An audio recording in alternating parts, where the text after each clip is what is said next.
warahmatullahi wabarakatuh. Yang saya hormati Ibu Kepala SD Negeri 67 Kaur, yang saya hormati Bapak Ketua Komite dan Ibu Wali Murid yang telah hadir hari ini, yang saya hormati juga Bapak Ibu Dewan Guru SD Negeri 67 Kaur. Kita lanjut Bapak Ibu. Pertama-tama marilah kita bersama-sama haturkan puji syukur atas kehadiran Allah Subhanahu wa taala karena hari ini kita diberi rahmat kesehatan untuk dapat mengikuti kegiatan saya selaku guru penggerak angkatan 9 sekaligus sosialisasi mengenai sekolah penanggulangan kekerasan di sekolah nantinya Bu ya.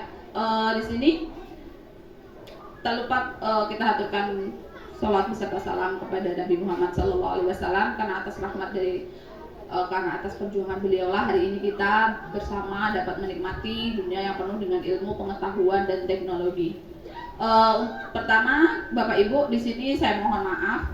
Saya berdiri di sini bukan karena saya mempunyai sesuatu hal yang lebih pandai atau untuk menggurui, tidak, tapi ini juga berkaitan dengan kegiatan tugas ya Bapak Ibu, tugas, tapi karena berkaitan juga dengan ada peraturan baru dari Bapak Menteri kita dan berkaitan dengan budaya positif di sekolah. Jadi di sini kita akan melaksanakan sosialisasi mengenai budaya positif di sekolah. Di sini Bu, mengapa budaya positif? Budaya positif di sini itu sesuai dengan anjuran dari Bapak Menteri kita yang baru, Pak Nadiem atau Mas Menteri. Di Mendikbudristek itu Pak Nadiem Makarim secara resmi sudah meluncurkan peraturan yang ada di Menteri Pendidikan, Kebudayaan dan Riset Teknologi terbaru ini Bu, nomor 46 tahun 2023. Belum lama. Nah, jadi tentang isi peraturan ini yaitu tentang pencegahan dan penanganan kekerasan di lingkungan sekolah, satuan pendidikan. Jadi bunyinya di situ PPKSP. Pencegahan dan penanganan kekerasan di lingkungan satuan pendidikan. Jadi sekarang sudah nanti kita kupas apa itu. Lalu di sini Permendikbudristek itu disahkan di PPKSP, disahkan sebagai payung hukum untuk seluruh warga sekolah atau satuan pendidikan. Peraturan ini lahir untuk secara tegas menangani dan mencegah terjadinya kekerasan seksual, perundungan, serta diskriminasi dan intoleransi. Diskriminasi itu banyak, diskriminasi ada suku, budaya, agama, ras, itu semua kita di sini sudah dinaungi. Selain itu juga untuk membantu satuan pendidikan dalam menangani kasus-kasus kekerasan yang terjadi, mencakup kekerasan dalam bentuk daring, secara sosial media aja sekarang diatur. Jadi kekerasan kita suka bikin status itu pun juga kalau tertuju nama berarti sudah bentuk kekerasan. Tetapi ketika tidak menyebut nama itu masih umum. Nah, setelah itu ada secara psikis perlakuan, tidak memukul, tidak ngomong tapi kita memandang sinis, itu sudah secara tidak langsung kita sudah melakukan kekerasan. Dan secara verbal, secara omongan, itu akan semuanya dinaungi oleh Permendikbudristek ini dan lainnya dengan perspektif pada korban. Ketika korban itu merasa sangat disakiti, itu patut melapor. Semuanya sudah dinaungi. Sekarang bukan cuma anak saja, tapi ketika guru pun juga merasa sesama antar guru juga mengalami itu, kita juga bisa mendapatkan perlindungan hukum. Nah, di sini Bapak Ibu, budaya positif itu sebenarnya apa sih? Budaya positif di sekolah itu merupakan pembentukan karakter bagi anak-anak yang nantinya bisa menjadi pembiasaan positif bagi peserta didik. Di sini contohnya, kita itu setiap pagi mengadakan senyum salam sapa. Jadi datang pagi-pagi nggak mangut duluan. Nah, setelah itu kita mengadakan budaya gotong royong, kita kebersihan setiap pagi. Nah, itu untuk membentuk karakter anak-anak kita, bukan karena kita memanfaatkan tenaga mereka untuk kebersihan terus tiap hari, bukan. Itu untuk memupuk karakter mereka, cinta lingkungan dan gotong royong, sehingga tercipta kolaborasi yang baik antara warga sekolah, adanya rasa peduli satu sama lain, toleransi terhadap sesama. Di sini materinya banyak Bu, ada 7 poin. Ini satu modul yang saya pelajari kemarin. Poin kita belajar itu, saya Bu ya, yang belajar kemarin, di sini saya menularkan lagi kepada Bapak Ibu. 7 poin yang kita pelajari, yaitu ada perubahan paradigma belajar. Sekarang kita belajar pakai kurikulum Merdeka, ada profil pelajar Pancasila. Nah, di sini perubahan kita yang akan kita lakukan. Lalu disiplin positif, disiplin-disiplin yang mengarahnya menuju ke positif. Lalu ada kebutuhan dasar manusia, motivasi perilaku manusia, ada posisi kontrol dan restitusi, keyakinan kelas, dan yang terakhir itu segitiga restitusi. Mungkin secara tidak langsung Bapak Ibu di sekolah, bisa juga Bu, ini nanti nggak cuma bisa dilaksanakan di sekolah, ada poin tertentu yang juga bisa dilaksanakan oleh wali murid di rumah. Apa misalnya disiplin positif juga bisa dilaksanakan di rumah, segitiga restitusi itu juga bisa nanti dilaksanakan di rumah. Nanti kita lihat Bu, apa poin-poin yang juga bisa dilaksanakan oleh Bapak Ibu wali murid. Di sini pembelajaran dengan paradigma baru, Bapak Ibu. Pembelajaran dengan paradigma baru ini dirancang berdasarkan prinsip pembelajaran yang terdiferensiasi atau berbeda-beda. Jadi di sini guru itu diminta untuk memahami kemampuan setiap anak yang berbeda-beda, memberikan perlakuan yang berbeda-beda, mendapatkan hasil yang berbeda-beda dengan tetap satu tujuan yang sama. Jadi sama kayak kita mau pergi ke hulu, misal ada yang lewat Simpang Tanjung Kemuning, ada yang lewat Kinal, ada yang lewat di Tanjung Bulan, misal begitu. Nah, tujuan kita sama, satu ke Simpang 3, tapi 3 jalan yang berbeda, begitu aja.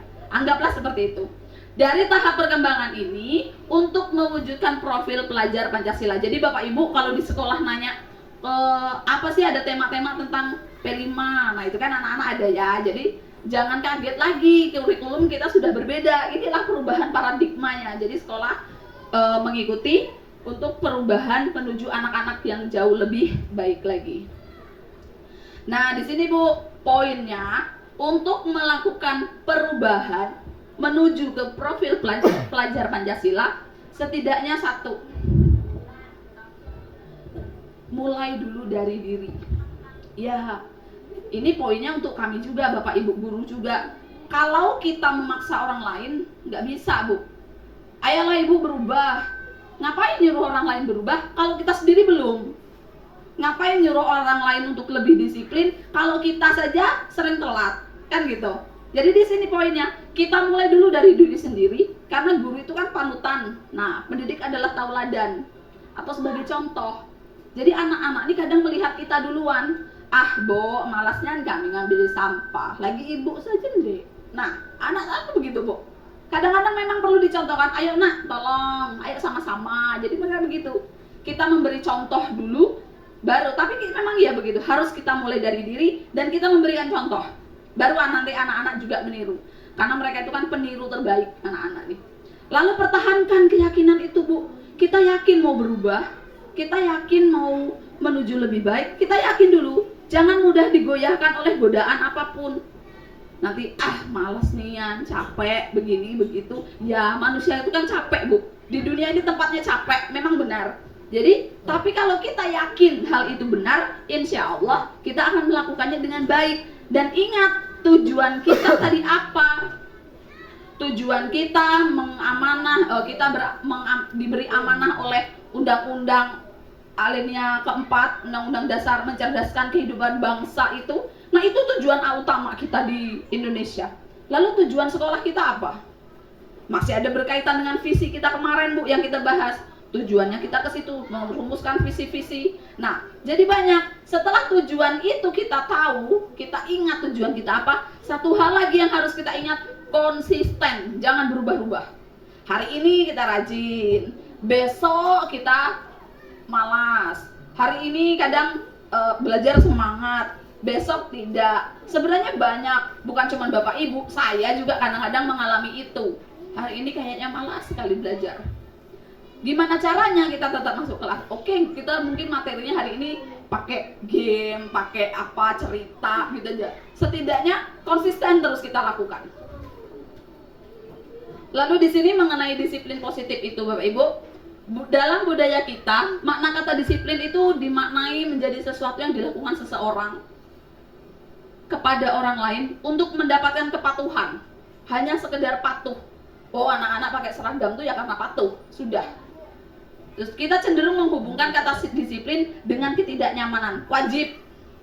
Anak-anak harus begini. Bapak Ibu guru wajib begini. Itu kalau kita sudah teratur, itulah yang disebut dengan disiplin. Kalau pandangan kita selama ini begitu. Terus sebagai pendidik, tujuan kita adalah menciptakan anak-anak yang memiliki disiplin diri, sehingga mereka bisa berperilaku dengan mengacu pada nilai-nilai kebajikan universal dan memiliki motivasi intrinsik, bukan ekstrinsik. Intrinsik itu dari dalam dia sendiri, bukan karena dipaksa lagi. Kalau kemarin kita nih bilang anak-anak disiplin, rajin itu karena dipaksa. Kalau bisa yang namanya mereka melakukan kebajikan itu ya muncul dari dalam hati, tidak seperti tidak disuruh. Kemarin ada satu hal, saya 2 hari datang ke SD sebelah waktu ngawas ANBK, sebenarnya luar biasa ternyata anak-anak di situ. Saya datang di situ pagi jam 7, ternyata satupun guru belum ada yang datang. Tetapi anak-anak di sana langsung ambil tempat sampah, langsung ambil sampah-sampah di lingkungan. Dia nyapu kantor, dia membersihkan. Pokoknya lingkungannya sudah dibersihkan, gurunya satupun belum ada yang datang. Berarti pembiasaan di sana kan sudah cukup bagus, sudah bagus lah kalau menurut saya. Berarti itu yang dapat kita contoh. Besok kalau bisa anak-anak kita ketika datang mengambil sampah pagi-pagi itu, kebersihan lingkungan, tidak lagi karena terpaksa. Oh, ibu datang, ayo ambil sampah, nanti kena marah. Kalau bisa jangan begitu. Lalu disiplin positif di sini merupakan salah satu cara penerapan disiplin yang bertujuan untuk menumbuhkan kesadaran serta memberdayakan anak-anak untuk melakukan sesuatu tanpa sogokan, ancaman maupun hukuman. Jadi kalau bisa ya awalnya kadang-kadang begitu, masih bilang ayo nanti ambil sampah, kalau tidak nanti kena marah. Nah sekarang di sini ada anak-anak juga yang dengar. Jadi besok-besok kalau yang namanya pagi-pagi mengambil sampah itu karena memang kita sadar lingkungan kita itu harus bersih demi menjaga kesehatan kita bersama. Kalau lingkungannya kotor, otomatis kesehatan kita juga nanti menurun, kan tidak nyaman kita belajar, ya kan? Begitu. Jadi nggak takut lagi ambil sampah karena takut marah, oke? Lalu di sini ada motivasi perilaku manusia. Harus tertutup Bapak Ibu ya.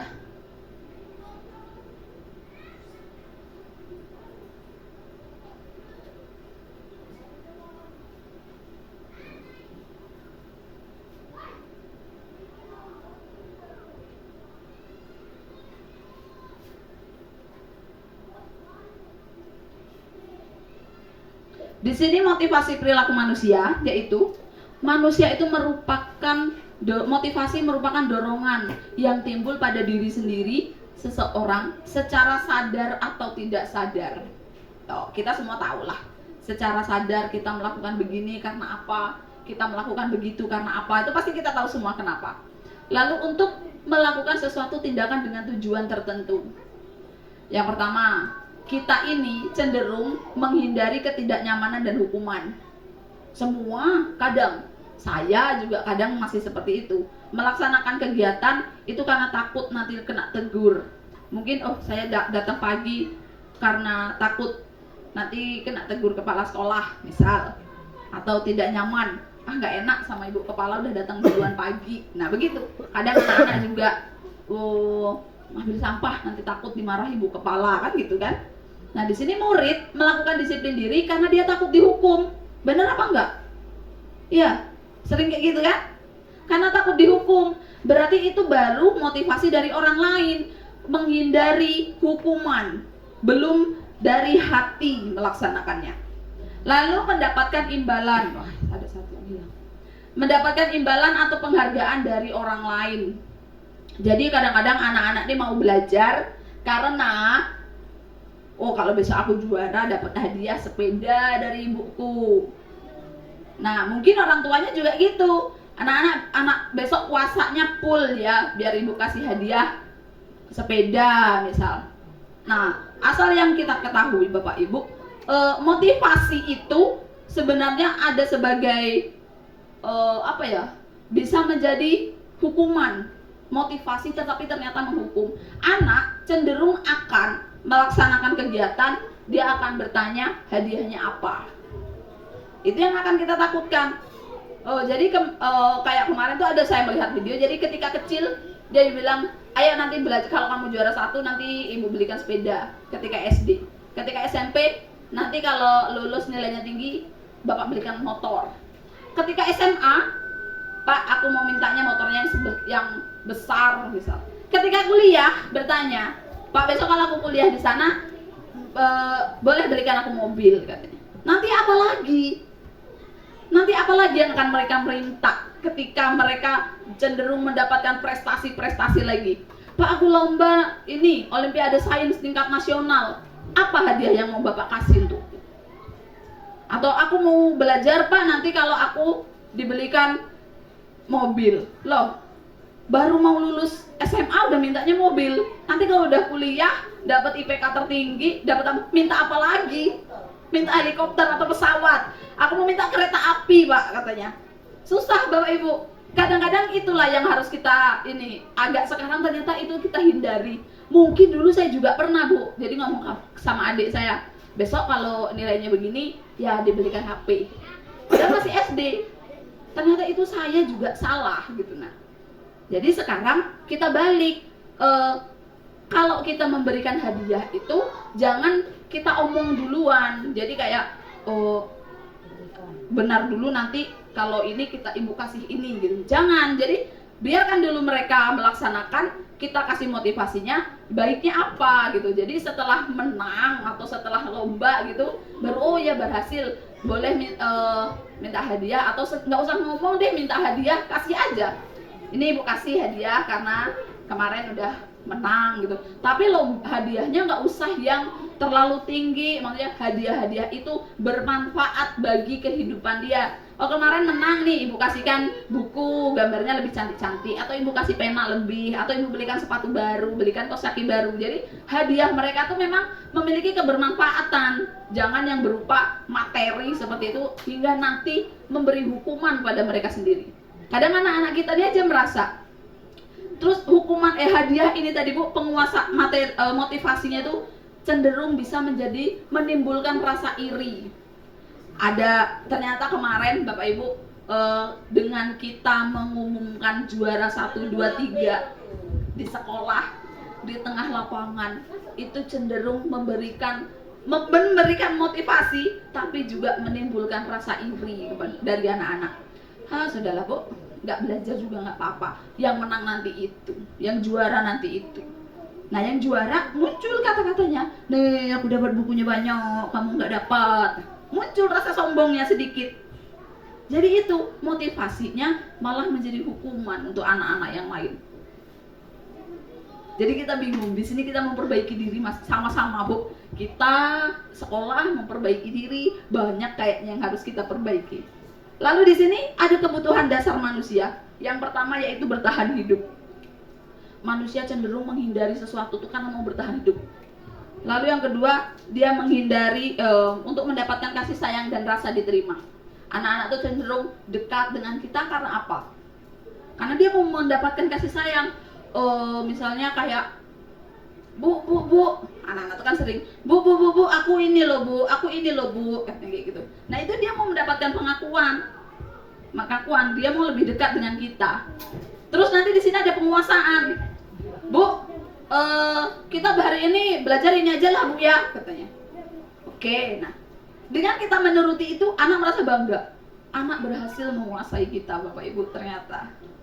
Jadi aku udah seneng nih, Bapak Ibu guru udah mau nurutin aku, nggak mau belajar hari ini, maunya cerita aja. Ternyata di situ ada kebanggaan bagi mereka, dan itu juga menjerumuskan juga. Terus mereka merasa bebas. Udah, lain-lain nanti. Bu, kita hari ini belajar ke perpus aja. Oke, kita turutin. Jadi dia merasa, terus dengan kita turutin maunya mereka, itu juga menunjukkan nanti bisa menjadi sesuatu hal yang salah. Sama kayak hadiah-hadiah tadi yang kita berikan, ternyata itu menuju kebebasan atau penguasaan yang mereka rasakan berhasil menguasai kita yang tua, itu cenderung merasa bebas. Nah, di sini Bapak Ibu, kita masuk kepada konsep disiplin dengan identitas gagal. Nah, di sini selama ini mungkin saya juga ada cenderung susah memahami adanya hukuman dan konsekuensi. Kemarin sempat ada diskusi sedikit di kantor. Jadi kalau hukuman itu Bapak Ibu yang kita berikan mungkin ke anak-anak, itu yang menyakitkan, yang berhubungan dengan fisik, menyakiti hati, fisik, itu namanya sudah hukuman. Di sini menimbulkan rasa tidak nyaman di hati anak-anak. Lalu juga murid itu merasa takut. Bu, takut aku kalau guruku nanti itu ibu saja. Ada yang kayak gitu. Ada. Iya. Berarti itu apa Bapak Ibu? Kita selama ini mungkin melaksanakannya kehukuman. Lalu ada yang memaksa. Dan murid cenderung menyembunyikan masalah. Mereka mempunyai kesulitan dalam belajar karena dia takut. Akhirnya dia menyembunyikan, diam aja. Dia bahkan mungkin mau nanya aja takut. Bu, aku belum paham. Jadi anak-anak kita ini ternyata banyak Bapak Ibu. Dijelaskan panjang lebar. Dia jawab, sudah paham anak-anak? Sudah, katanya. Ada yang mau ditanya? Nggak ada. Pas disuruh ngerjakan latihan, nggak bisa. Iya, begitu. Karena mereka tidak mampu untuk mengungkapkan, dia tidak paham. Itu tuh entah kenapa dia tidak mau mengungkapkan itu. Padahal kalau dimarah juga enggak kalau dia bilang, kalau dia nggak tahu. Lalu di sini murid menjadi rendah diri. Ada banyak sekali murid kita ini Bapak Ibu. Rendah diri, kurang percaya diri. Ayo nak, kamu tuh mampu loh, kita besok ikut lomba ini nih. Ay bu, enggak bu, takut kena marah. Bahkan untuk maju ke depan kelas saja, anak kelas 6 itu masih, siapa yang sudah selesai maju ke depan untuk menulis, takut bu kena marah. Apakah selama ini dimarah ketika dia maju salah? Kan tidak. Dengan dia salah berarti kita mampu mengoreksi, kita harus mengoreksinya, kan begitu. Jadi anak-anak tuh cenderung seperti itu. Tapi kayak tadi, penghargaan yang kita berikan juga bisa menjadi tidak efektif, merusak hubungan antar siswa, menimbulkan rasa iri kalau kita cenderung lebih ke anak-anak itu saja. Mungkin karena anak itu lebih rajin, jadi kadang secara tidak sadar kadang Bapak Ibu kita lebih dekat ke anak itu menimbulkan rasa iri. Terus menghukum dengan sistem ranking. Nah, sebenarnya kalau kita ini Bapak Ibu, kan di K13 kemarin kita sudah tidak ada ranking lagi ya. Nah, jadi kita kemarin kalau di sekolah tuh kita mengumumkan nilai rata-rata tertinggi.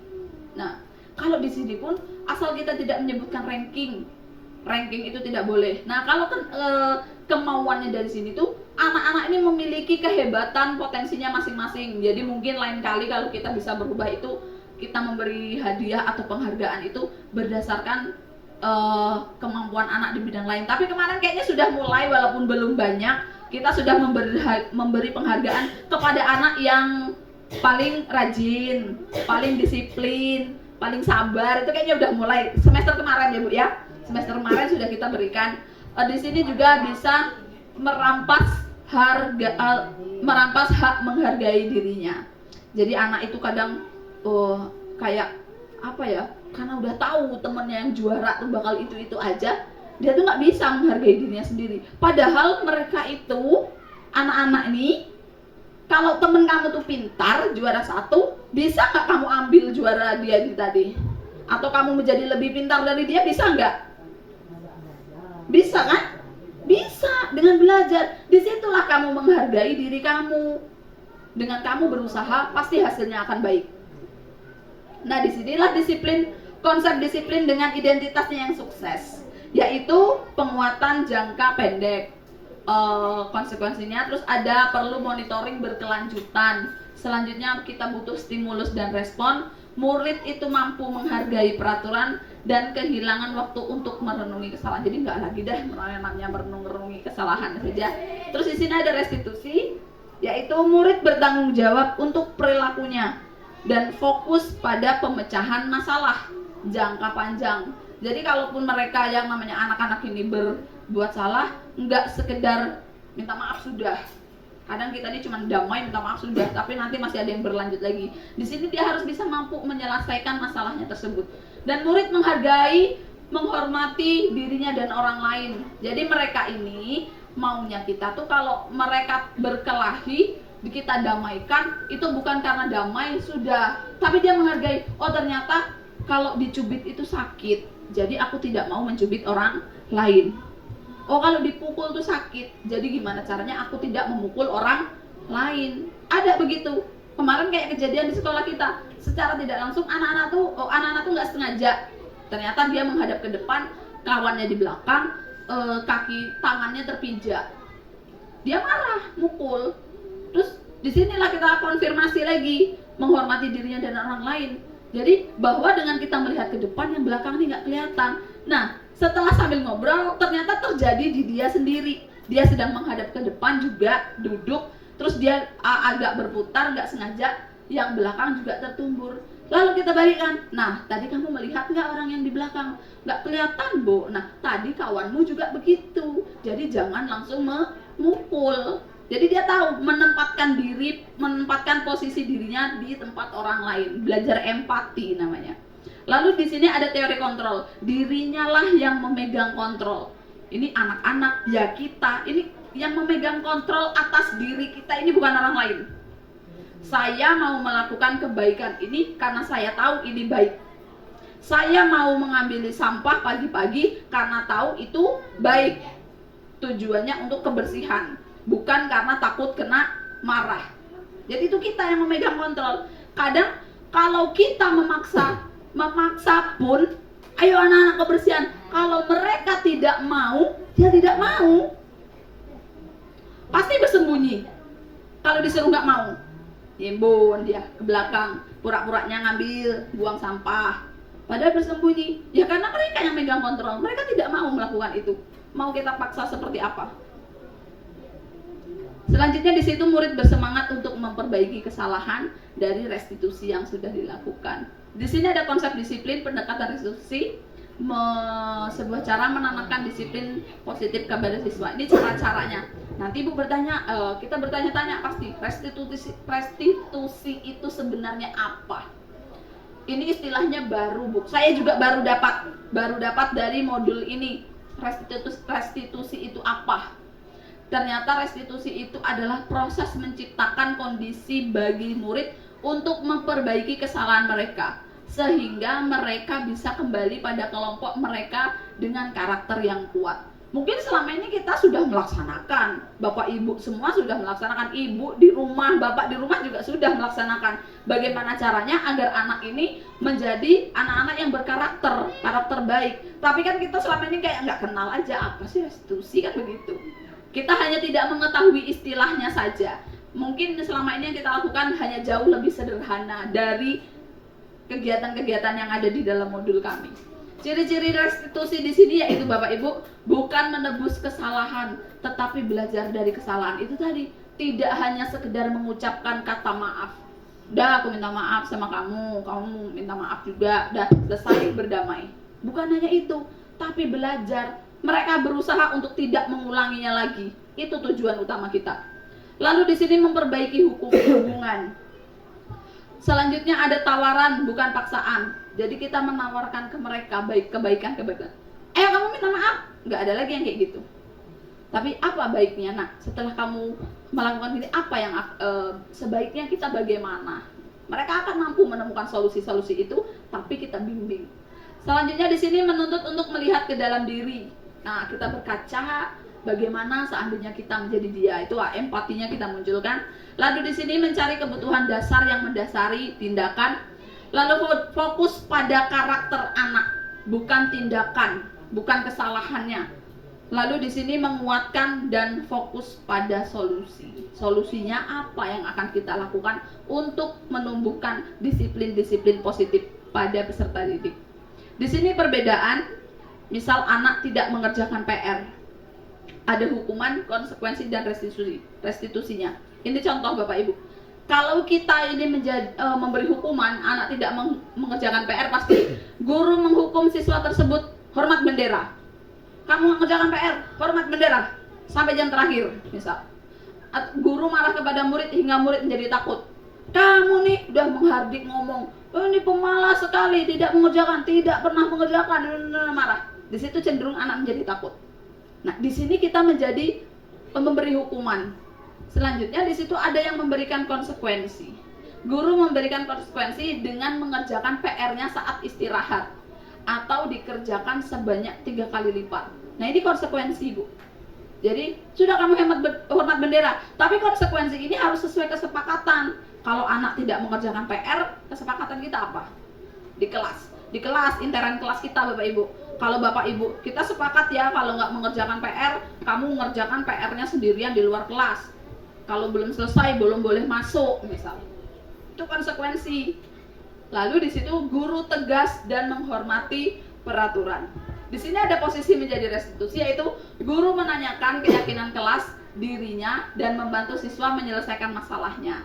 Nah, kalau restitusinya tadi dengan memberikan, mengerjakan, terus kita restitusinya apa di sini? Mencari solusi. Kenapa anak ini ternyata kok sering sekali nggak mengerjakan PR? Mungkin hubungan di dalam keluarganya juga kurang. Orang tua tidak memantau anak di rumah punya PR atau tidak. Jadi orang tua cuek aja. Nah, di situ akar masalahnya. Berarti kita koordinasinya, kita melakukan berkolaborasi dengan wali murid. Apa yang akan kita lakukan? Kenapa anak-anak kita ini begini? Kan seperti itu. Selanjutnya juga di sini guru terbuka dan siswa menghormati dirinya dan orang lain.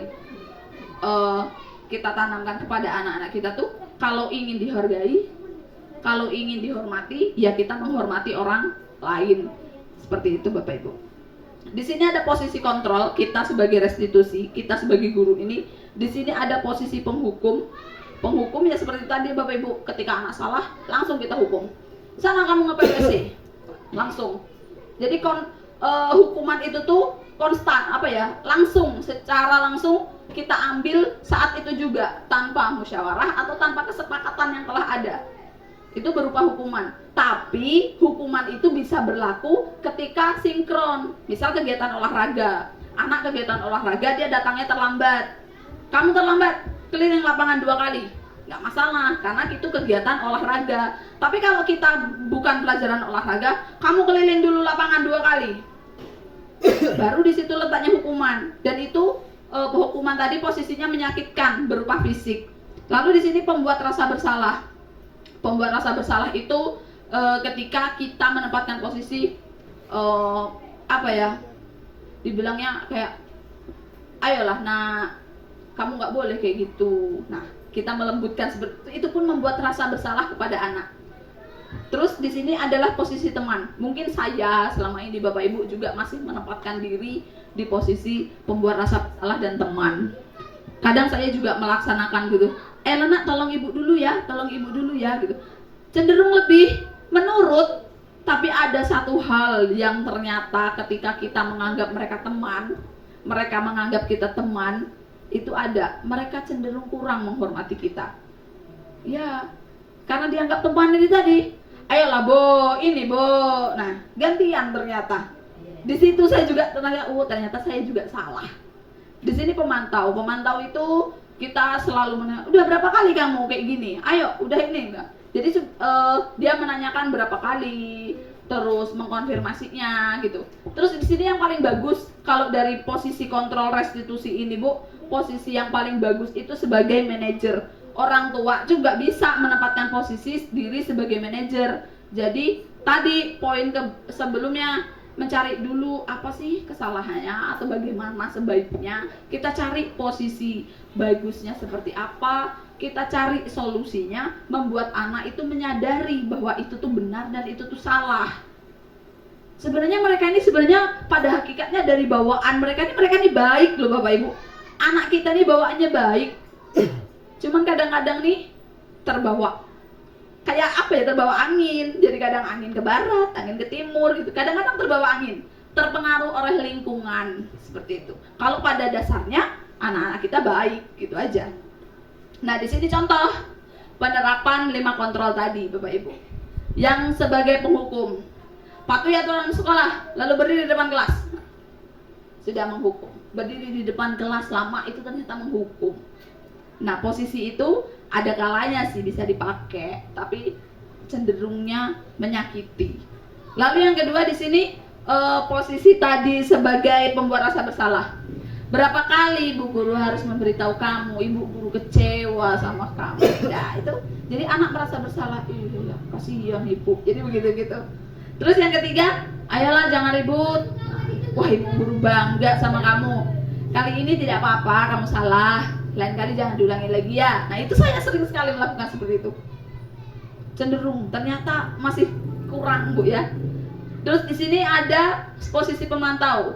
Berapa kali kamu sudah tidak mengerjakan PR? Nah, baru menanyakan konsekuensinya. Apa konsekuensi yang harus kamu terima? Tuh, dia mengkonfirmasi lagi. Bagus juga sih Bu. Ada tahap-tahapan yang bagus. Yang di sini itu yang sangat dihindari itu ketika posisi kita sebagai penghukum. Ini posisi kontrol, jadi posisi kita sebagai guru dan orang tua. Tapi lebih banyak ke kami sebagai guru. Lalu yang di sini untuk ke posisi sebagai manajer. Di sini, apa kamu tahu kesalahan kamu? Nah, kita mengkonfirmasi dulu. Anak-anak ini sebenarnya melakukan itu tahu nggak sih salahnya? Ternyata kadang-kadang mereka ini tahu itu salah, tapi nggak tahu kenapa mereka masih melakukan hal itu. Terus kira-kira bagaimana kamu akan memperbaiki kesalahan ini? Kayak berantem kemana? Kalau anak-anak kita ini seringnya cuma salah paham, nggak yang berantem kenapa-kenapa gitu, nggak. Kadang tersenggol dikit, taunya emosi, capek, berantem. Jadi kita kadang bagusnya begini, memang tahu nggak tadi kamu apa? Tadi tahu nggak kamu kalau salah? Paling itu bisa berkenaan ke situ tadi Bapak Ibu. Jadi kadang-kadang kita ini kesulitan kita, ada orang yang memahami ke peraturan yang di awal tadi kita bahas, Permendikbudristek itu tadi, ada yang paham dan ada yang tidak paham, tidak mau mendalami. Yang ketika tidak paham, oh anakku kena marah, laporkan balik gurunya. Padahal kan nggak juga. Karena kita memberikan peringatan, hukuman itu pun kalau bersifatnya tidak menyakiti, ada kalanya juga boleh. Tapi hukumannya harus yang sesuai dengan kegiatan kita. Misalnya, oh bapak ibunya udah jemput, Pak kenapa anak saya kok belum pulang? Oh tadi dia nggak ngerjakan tugas, jadi dia pulangnya terakhir, tunggulah dulu. Kami dulu sering begitu, jadi anak tuh malasnya nulis. Mau tidak mau dia harus pulang terakhir. Kawannya udah pulang semua, dia belum. Itu konsekuensi namanya, bukan hukuman lagi. Nah, di sini ada miskonsepsi, ilusi guru mengontrol murid. Kita tuh kadang-kadang beranggapan apa yang kita berikan itu tuh sudah luar biasa bagus. Padahal ya tujuan awal, niat kita itu Bu, niat kita tuh sudah mau melaksanakannya dengan bagus. Tapi ternyata setelah kita dalami, setelah saya belajar lagi, ternyata juga saya masih banyak melakukan kesalahan. Di sini kita lanjut ke keyakinan kelas ya Bapak Ibu. Kalau keyakinan kelas kemarin, kelas 6 sudah buat. Awal semester kami buat kesepakatan kelas saja. Nah sekarang ternyata kesepakatan kelas itu setelah mempelajari modul ini ternyata ada perbedaannya dengan keyakinan kelas. Kalau kesepakatan itu masih berupa ada kata-kata negatifnya. Kalau yang keyakinan kelas ini kata-katanya jauh lebih universal, nanti jauh lebih anak tuh yakin kalau dia harus melakukan itu. Di sini keyakinan kelas itu merupakan nilai-nilai kebajikan yang universal, yang telah disepakati secara tersirat dan tersurat. Jadi kesepakatan kelas itu maunya setelah disepakati di kelas, dibuat, ditempel. Anak-anak tuh tanda tangan semua bahwa mereka sepakat dengan itu. Mereka sudah yakin itu kemauan mereka sendiri. Lalu lepas dari adanya latar belakang suku, budaya, bahasa, negara maupun agama, keyakinan kelas dibuat secara bersama-sama dengan seluruh siswa dan mempunyai nilai-nilai kebajikan yang dapat dipercaya. Di sini ada tahap-tahapnya Bapak Ibu. Tahap-tahap kita membuat keyakinan kelas itu lebih abstrak dari peraturan. Kalau kita kan selama ini di sekolah ada tata tertib sekolah, anak-anak harus menggunakan baju seragam. Ya kita semua tahu anak-anak harus, cuman itu peraturan namanya. Jadi sekarang tuh dari sini, dari peraturan-peraturan ini tadi kita ubah dulu kata-kata itu menjadi lebih positif. Jadi kayaknya tuh kata-kata janganlah, tidak boleh, dilarang. Nah kata-kata yang seperti itu tuh menunjukkan kata-kata yang ke posisi negatif. Sama seperti kayak kita ngomong Bapak Ibu, sekarang jangan dulu bayangkan gajah. Apa yang Bapak Ibu bayangkan? Semut. Tapi ketika saya bilang jangan bayangkan gajah, yang terlintas di kepala ibu duluan gajah. Ya, jadi cenderung cenderung otak kita ini tidak, kalau kemarin itu ada video sedikit motivasi itu saya baca gitu, saya dengar gitu, otak kita ini cenderung tidak bisa mengolah yang negatif-negatif. Jangan bawa HP, kadang-kadang bawa HP gitu, padahal udah tahu nggak boleh tapi bawa. Jadi jangan berisik. Jadi kata-kata jangan itu tadi semua tuh kita ubah menjadi kata-kata yang lebih positif. Jadi kayak memang sama kayak yang bilang, oh jangan lari-lari. Jadi kadang kan kata-kata itu sekarang diharap tenang. Nah, itu jadi dirubah lebih positif. Lalu di sini mengubah menjadi nilai kebajikan, nilai-nilai belajar Pancasila, gotong royongnya, akhlak mulianya, kreatif, mandiri itu kita munculkan. Terus di sini mendiskusikan perilaku yang mencerminkan keyakinan kelas. Perilakunya apa? Misalnya membuang sampah pada tempatnya, terus toleransi kepada teman. Terus di sini juga nanti berdiskusi peran seluruh warga di kelas. Jadi kita bersama-sama untuk mentaati atau menjalankan keyakinan yang telah kita miliki atau kita sepakati dan meninjau ulang dari waktu ke waktu. Jadi keyakinan kelas kita itu Bapak Ibu setidaknya jangan hanya dibuat ditempel saja. Kita lihat, kita tinjau ulang lagi mana yang sudah dilaksanakan dengan baik, mana yang belum. Kalau belum, apa perlu ditambahkan keyakinan lagi yang baru atau seperti apa, itu maunya seperti itu.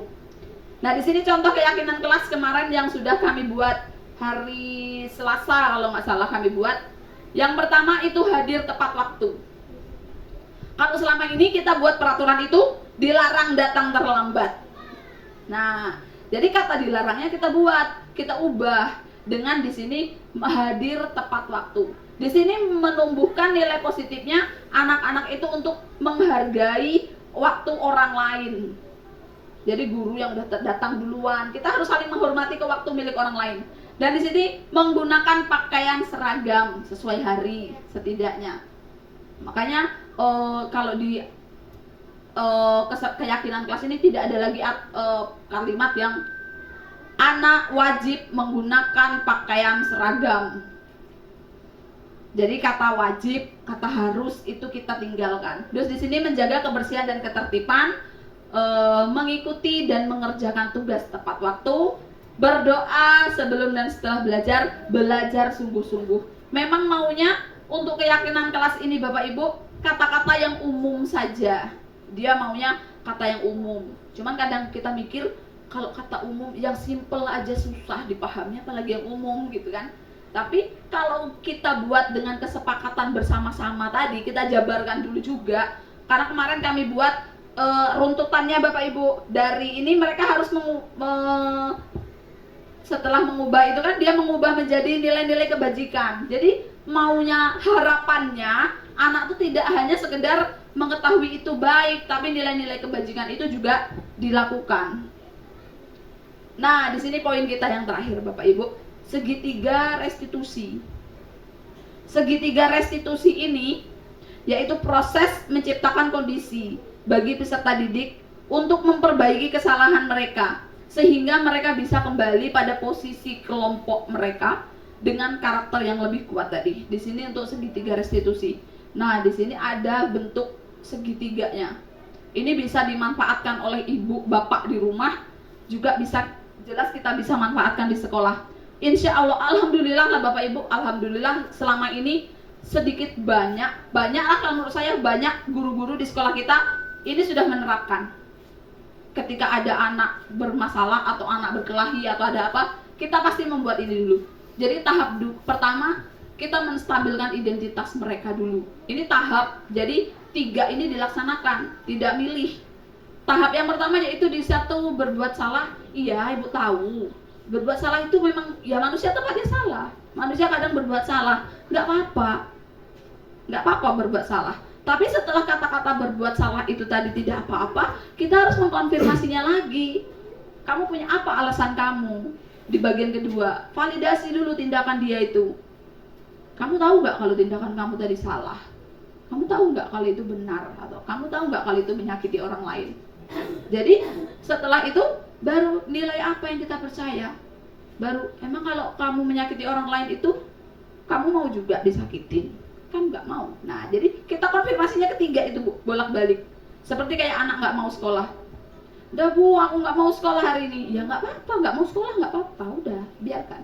Cuman besok kalau kamu nggak mau sekolah, kamu besok besar mau jadi apa? Bagian nomor 2, validasi tindakan yang salah.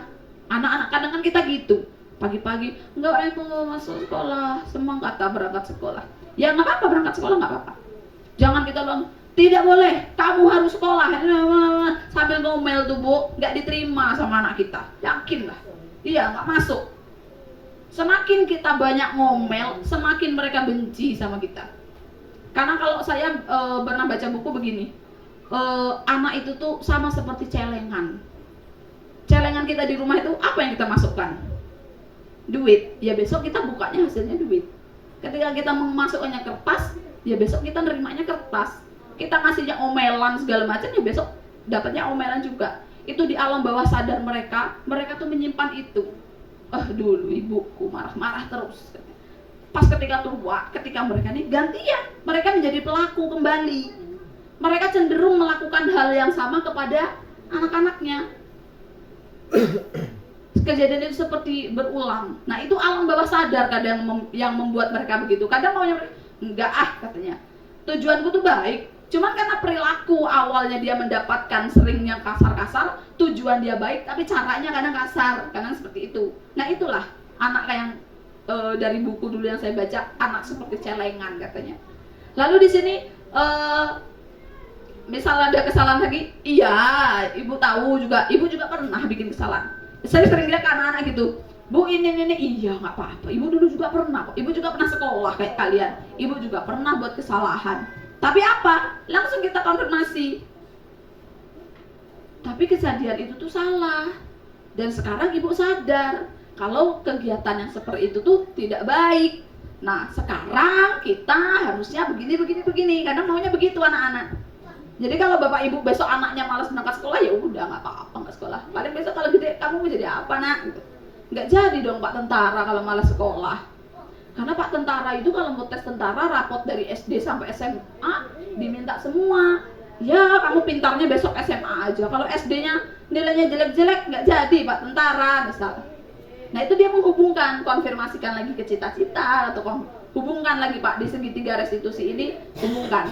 Alhamdulillah kalau saya melihat Bapak Ibu guru di sekolah ini Bu, walaupun kita semua tuh selama ini tidak paham segitiga restitusi ini apa, tapi ketika ada kesalahan anak-anak berkelahi pasti kita tanya dulu ada apa, mengapa, terus di ujungnya itu tuh nggak bagus begitu. Mungkin kadang-kadang caranya mungkin agak sedikit marah-marah, ya saya juga masih kadang-kadang seperti itu. Lalu baru kita damaikan anak-anak tadi. Kita setidaknya kita berusaha dulu, karena anak-anak di Bapak Ibu pada dasarnya anak-anak ini nih memang begitu. Kalau peraturannya masih agak suka melenceng-lenceng itu tadi, kebawa lingkungan. Karena ketika anak itu sudah lurus, semua aturan yang ada dia udah paham, ada taat, dia nggak butuh kita lagi.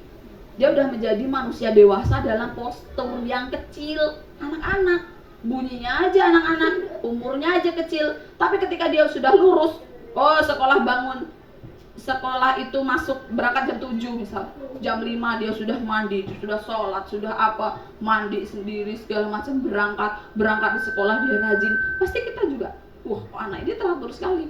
Dia cenderung nggak butuh lagi saran-saran dari orang dewasa, dia nggak butuh lagi.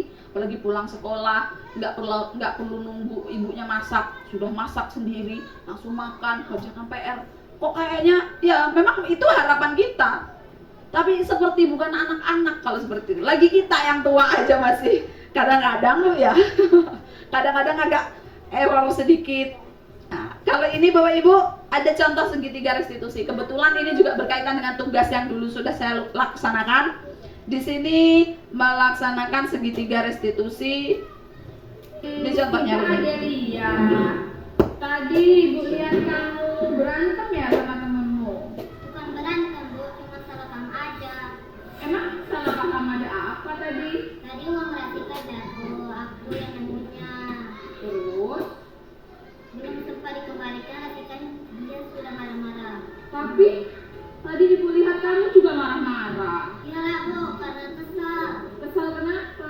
Karena dia marah-marah sama aku. Terus? Karena dia nuduh-nuduh. Oh, nuduh-nuduh. Dia nuduh apa memang? Bilang aku mencuri uangnya. Loh, kok bisa dibilang mencuri? Emang tadi gimana ceritanya? Kok bisa kamu dituduh mencuri? Tadi aku sebelum upacara tadi aku nunggu uangnya. Terus sempat dikembalikan. Terus? Karena udah upacara. Mau dikasih dia sudah marah-marah bilang aku mencuri uangnya. Oh gitu. Menurut kamu, Adel, tahu nggak kalau tindakan kamu tadi marah-marah ke Rasika itu sesuai tidak dengan keyakinan kelas kita? Belum Bu. Coba kenapa? Kalau tahu itu belum?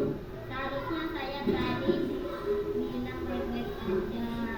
Oh, bilangnya baik-baik. Jadi bisa ya kalau menyampaikan itu baik-baik, tidak perlu marah, tidak perlu marah-marah. Oke, jadi sekarang Adel sudah tahu ya kalau tindakan Adel tadi. Nah itu Bapak Ibu, itu tadi Sebagian contoh yang saya laksanakan.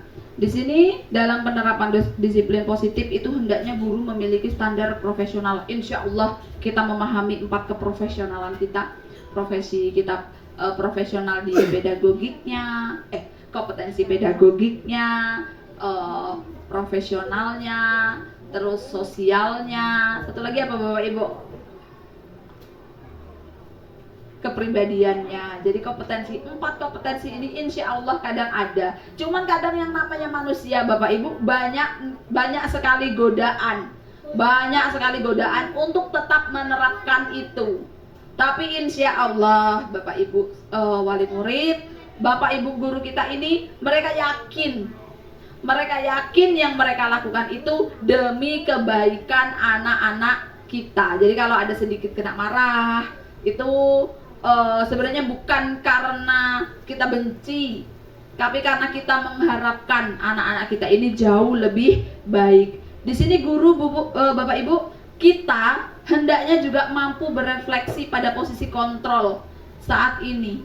Bagaimana perjalanan diri kita sebagai seorang among di sekolah atau posisi manajer. Nah, tadi kehendak atau keinginan di modul ini nih ternyata kita agak menjauhkan diri dari posisi penghukum, pembuat rasa bersalah, posisi teman, itu kita agak menjauhkan diri. Kita hendaknya berada di posisi manajer yang menuntun murid-murid untuk menjadi insan yang lebih mandiri, merdeka dan bertanggung jawab. Dan merdeka di sini bukan merdeka yang seenaknya sendiri, mentang-mentang merdeka, sekolah berangkat seenaknya sendiri. Ya bukan merdeka, katanya suka-suka saya, enggak juga. Tapi posisi merdeka di sini Bapak Ibu, merdeka yang sesungguhnya itu bukan lepas dari segalanya, tapi merdeka ketika kita mampu mengontrol diri kita sendiri. Itu yang namanya merdeka. Kita mengontrol emosi, anak-anak juga mengontrol sikap dan tingkah lakunya untuk tidak membuat Bapak Ibu gurunya emosi, kan begitu? Ya anak-anak, itulah merdeka. Jangan mentang-mentang merdeka, terus pas belajar, Bu keluar dulu izin istirahat, mau ke belakang, taunya jajan. Kan merdeka Bu, aku lapar, mau jajan dulu. Nggak boleh, mentang-mentang merdeka nggak boleh gitu. Tapi kamu bisa mengontrol keinginan kamu. Bu permisi mau ke belakang, mau pipis, ya pipis aja. Udah tuh ke kelas lagi, jangan mampir dulu ke tempat jualan. Itu bukan manusia merdeka yang seperti itu. Berarti kalian belum mampu mengontrol diri kalian sendiri. Kontrol dulu. Sesuatu yang baik laksanakan, sesuatu yang jahat tinggalkan, yang jelek tinggalkan. Kan maunya begitu. Nah di sini Bapak Ibu ada video sedikit tadi. Posisi si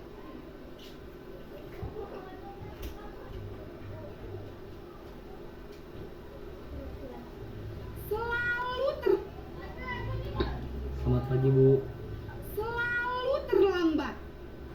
Kamu deh pasti terlambat. Maaf Bu. Saya Apa coba?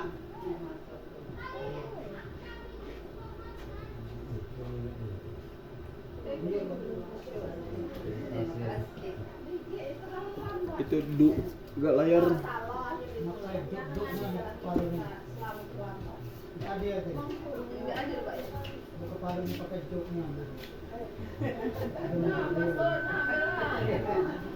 Alasan kamu apa lagi? Kapan sih kamu tidak terlambat? Apa coba? Alasan terlambat. Maaf Bu, saya Apa? Apa coba? Alasan kamu apa lagi? Kapan sih kamu tidak terlambat? Malas sekali ya kamu jadi anak. saya Dasar pemalas. Gak kapok-kapok sih kamu. Sudah berapa kali terlambat?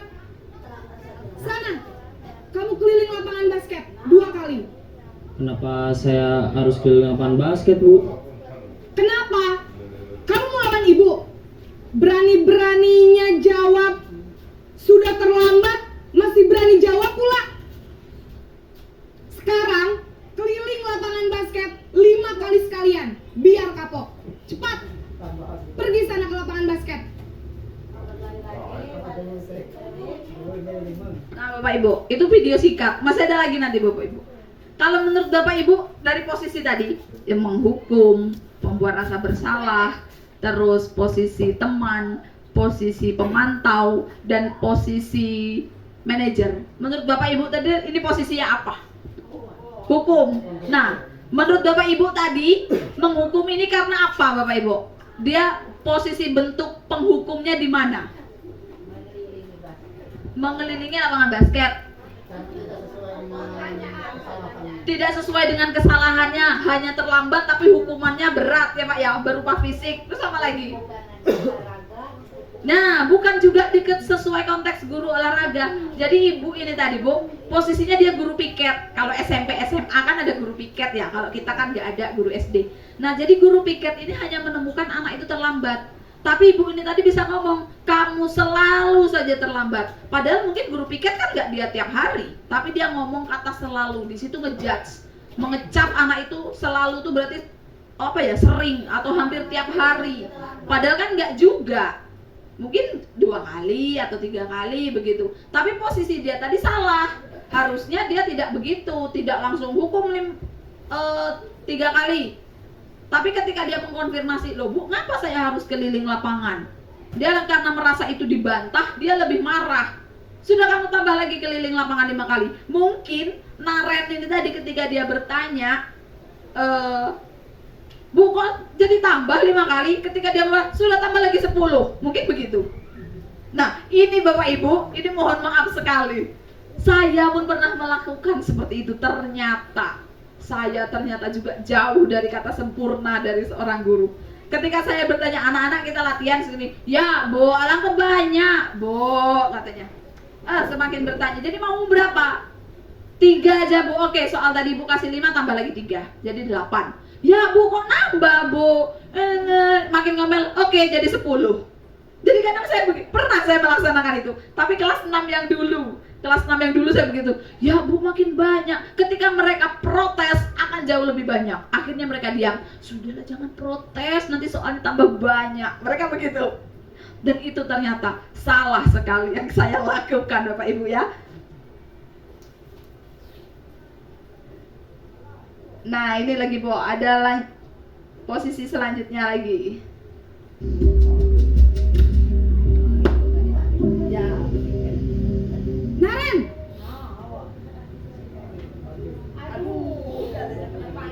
Selamat pagi Bu.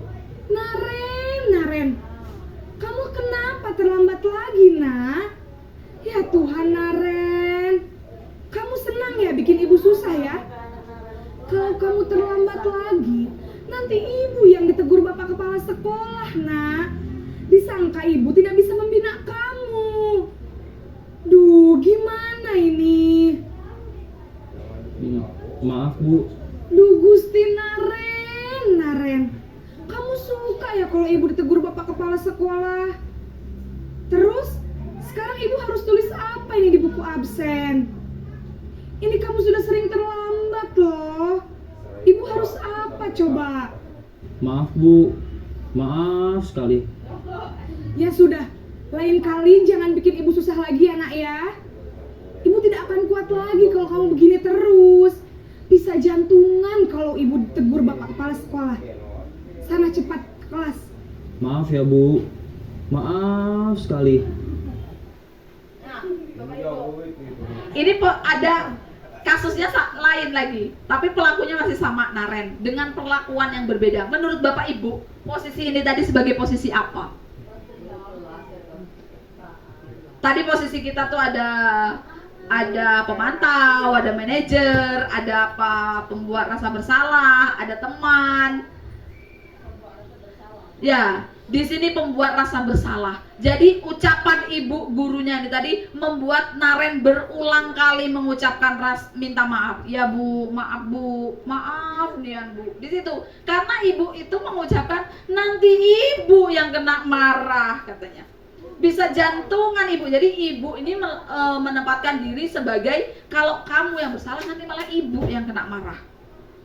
Ada juga, saya juga sering, ternyata ini nggak usah guru lain ibu, ini saya pun begitu. Kadang anak kelas 6 nih masih sering kena, karena kelas 6 dia, ayolah nak, kalau kamu nanti kayak gitu, nanti ibu kena marah juga. Jadi Bu, malah kita balik saja Bu, lah siang. Duh nak, jangan boleh balik, nanti ibu kena marah sama ibu kepala. Masa kamu mau ibu juga kena marah, jangan terlalu ini nak ya. Nah di situ kadang saya Bu juga melaksanakannya. Jadi di sini semakin belajar semakin tahu kalau kita masih jauh dari hal yang ideal itu tadi. Di sini kita cari Bu, random aja kita cari yang terakhir.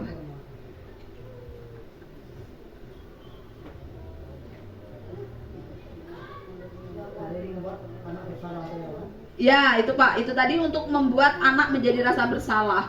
Padahal itu juga kalau menurut dari modul ini juga kurang baik itu Pak dilaksanakan. Untuk tidak lupa saya meyakininya.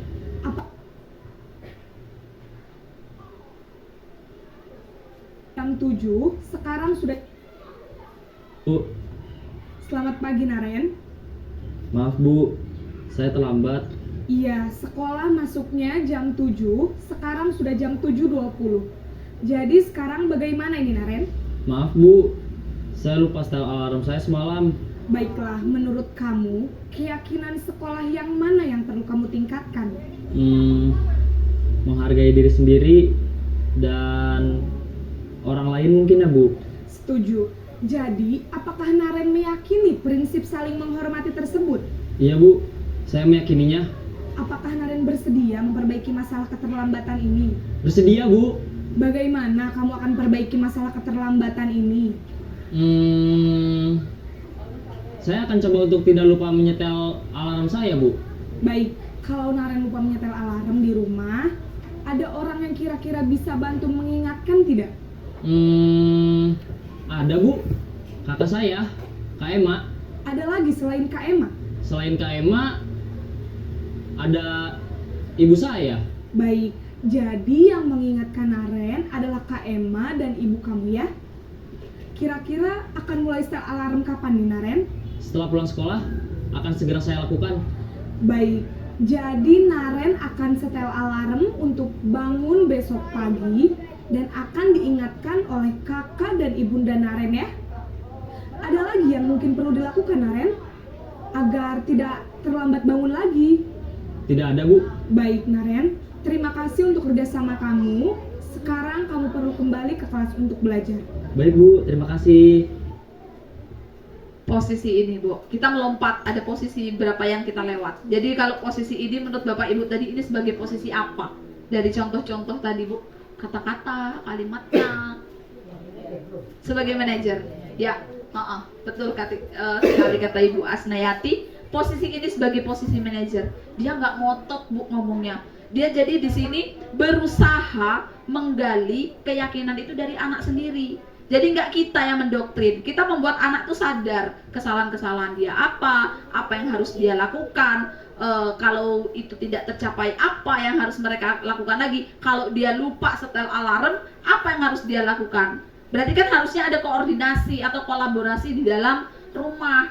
dia harus berkolaborasi dengan kakak dan ibunya untuk membangunkan. Kalau menurut saya, tapi Bapak Ibu di sini tadi ada hal lain tidak yang harus dilakukan? Atau menurut Bapak Ibu dulu deh.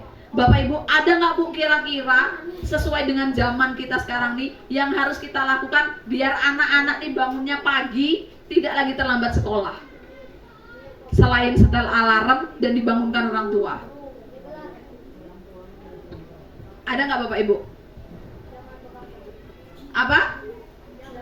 Jangan begadang. Ini mereka yang jawab Bu, anak-anak ini. Jangan begadang nonton TV sampai Bu, filmnya tuh seru tadi malam tuh, film horor. Sampai saking ngerinya Bu, aku tuh nggak tertidur. Akhirnya tertidur udah pagi-pagi, aku bangun kesiangan. Berarti lain kali jangan lagi begadang gara-gara nonton TV filmnya terlalu seru. Atau jangan lagi begadang gara-gara main HP. Nah, terlalu main HP. HP itu kan cahayanya terang, itu membuat kita menjadi tidak ngantuk. Nah, itu tadi bukan ibu yang jawab ya, bukan bapak ibu yang jawab. Tadi yang jawab anak-anak sendiri. Jadi tahu kalau begadang itu tidak bagus. Nah, bapak ibu itu tadi mengenai kegiatan kita hari ini. Di sini kita konfirmasi Bu, setidaknya posisi kita belajar Bu sama-sama. Saya juga ternyata saya tadi menjelaskan, saya pun masih jauh. Saya berani berdiri di sini bukan karena saya sudah bagus memberi contoh, itu bukan, karena saya belajar sama-sama. Kebetulan materi ini modulnya saya baca duluan dan saya mengerjakan tugas duluan. Jadi saya mengimbaskan atau memberikan, men-share lah Bu, memberi informasi sama Bapak Ibu agar kita bersama-sama bergerak. Karena saya menganggap sekolah kita ini seperti kapal Bu. Nah, kodanya ada, kaptennya ada, tapi kapal kita ini masih kapal dayung. Yang kita dayung, yang mau kita antarkan mereka ini Bapak Ibu. Kita antarkan mereka nyebrang laut. Tapi ketika nyebrang laut ini tadi dayungnya banyak, terus yang dayung cuma satu orang, tidak akan mampu. Ya, ternyata kita juga harus bersama-sama mendayungnya. Kolaborasinya banyak. Ya, kita sebagai guru, sebagai orang tua, mendayung sama-sama. Jadi di sini saya menempatkan posisi, saya berharap kepada Bapak Ibu biduk ke kita ini untuk menghantarkan anak-anak kita ini bersama-sama. Ayo kita dayung bersama, kita bergerak sama-sama. Karena saya posisi sendiri, kalau saya sendiri yang mendayung, membawa mereka ini semua, membawa cita-cita mereka yang katanya mau jadi pilot, mau jadi tentara ini, mungkin tidak akan tercapai kalau hanya saya sendiri.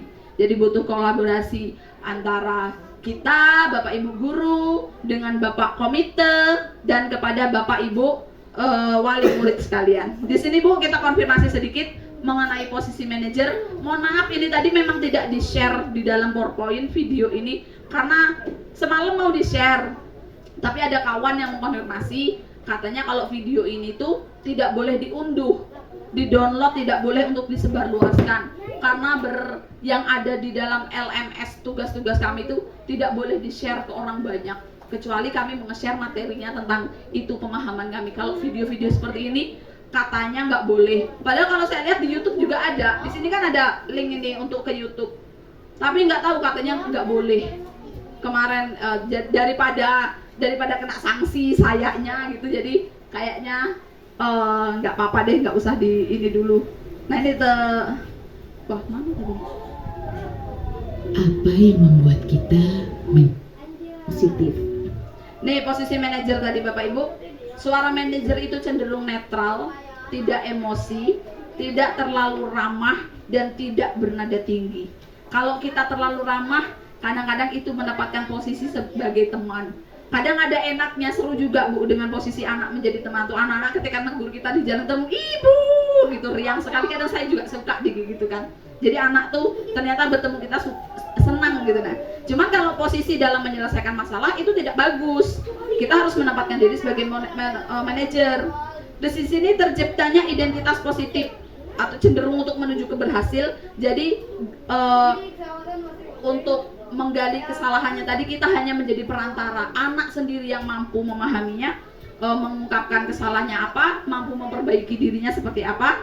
Terus di sini guru juga akan dengan tulus mengajukan pertanyaan-pertanyaan yang bermakna agar membuka pikiran. Nah, jadi pertanyaan tadi muncul dengan kenapa terlambat, bagaimana caranya agar tidak terlambat, siapa saja yang dapat membantu. Itu adalah bentuk pertanyaan-pertanyaan bermakna dari kita seorang guru, mungkin juga dengan orang tua, mungkin bisa juga. Pembuatan SK keputusan kepala sekolah, tapi ini belum diedit, ini baru contoh. Ini kita koordinasi hari ini dengan guru dan komite dan wali murid. Nanti siapa yang cocok gitu ya Bapak Ibu bisa mengusulkan namanya. Di sini kita membuat SK keputusan kepala sekolah mengenai adanya penanggulangan kekerasan di sekolah sesuai dengan Permendikbud tadi. Di sini banyak pertimbangannya. Ini di sini yang terlibat Bapak Ibu. Di sini kepala sekolah itu berlaku sebagai penanggung jawabnya, penanggung jawab atas SK ini dan keberlangsungan penanggulangan kekerasan di sekolah kita. Kebetulan ini juga bukan sebagai wacana saja. Kalau kemarin di Dapodik kita juga sudah diminta untuk ini, bakal begini, kita mengusulkan ke atas dan akan disetujui atau disahkan oleh Bupati. Jadi Bapak Ibu, di sini kita akan membentuk panitia atau kita SK-kan mengenai penanggulangan tadi. Komponen yang kita isi di sini Bu, ada Bapak Ibu guru, kepala sekolah selaku penanggung jawab, wakil ketua di sini selaku ketua komite. Jadi ketuanya masih guru ya Bapak. Nanti untuk sekretaris ada guru PNS. Di sini bendaharanya adalah guru komite. Mungkin bisa guru, mungkin juga bisa komite mungkin maunya. Dan di sini anggota ada guru, ada orang tua siswa juga kita masukkan sebagai anggota. Lalu juga di sini siswa. Makanya tadi di awal ini Bapak Ibu minta anak-anak juga masuk untuk mendengarkan. Jadi tadi paham kan tentang budaya-budaya positif di sekolah? Sedikit paham ya apa yang harus dilakukan sebagai anak-anak. Nah, nanti anak-anak di sini juga menjadi panitianya, melibatkan anak-anak. Berarti anak-anak yang bagus itu nanti saling mengingatkan ke temennya. Kalau kita tuh jangan berkelahi. Nanti anak-anak juga bisa menerapkan segitiga restitusi kepada temennya. Kalau ada temennya berkelahi, jadi kalian juga bisa mendamaikan. Gimana caranya? Tanyain dulu. Jangan langsung umbungi, dia makan? Dibumbuli kata kamu. Ya, jangan malah disemangati. Ayo. Berantem aja, pukul. Jangan begitu. Nah, jangan dibumbungi Kalau kata kami tuh jangan dikompor-komporin kalau berantem ya. Langsung pisahkan. Pisahkan apa kamu diberantem? Tanyai. Tapi ketika kamu tidak mampu juga, anak-anak Bu nggak bisa Bu, dia tetap melawan, bawa aja ketemu Bapak Ibu gurunya. Ya kan? Nah, jadi bisa ya lain kali ya. Anak-anak mulai bisa ya. Jadi di sini Bapak Ibu melibatkan peserta didik. SK kita ini nanti berlaku untuk 2 tahun ke depan. 2 tahun ke depan akan kita perbarui lagi. Semoga SK ini tidak hanya sekedar SK, nantinya akan bisa kita pertanggungjawabkan untuk kemajuan sekolah kita, menghindari anak-anak yang suka membuli misal. Anak-anak jadi jauh lebih memahami sesuatu hal yang mereka lakukan itu baik karena memang itu baik. Ketua komite Bapak Sofian. Pas Pak namanya? Sopran Sofian.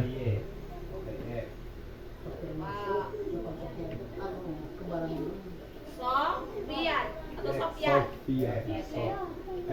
F. Sofian. Yusuf, begini Pak. Oke. Di sini ada sekretaris. Nah, di sini mungkin pihak sekolah ya Pak Bu untuk yang menentukan nama anak-anak nih, anak-anak Ibu tanya dulu. Charles. Ada yang bersedia tidak menolong Bapak Ibu gurunya? Ada. Siapa? Charles Isan. Maurin bersedia. Banyak-banyak.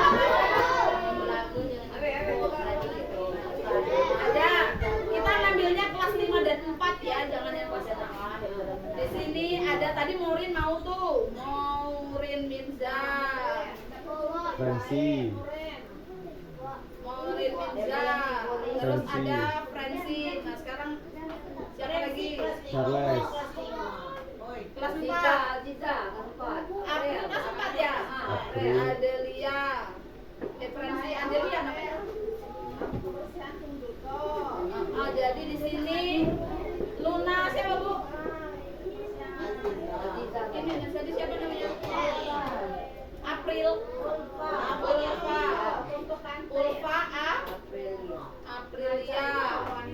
Laki-laki nggak ada laki-laki yang mau. Rindy kalau tuh Charles. Randy siapa Bu namanya?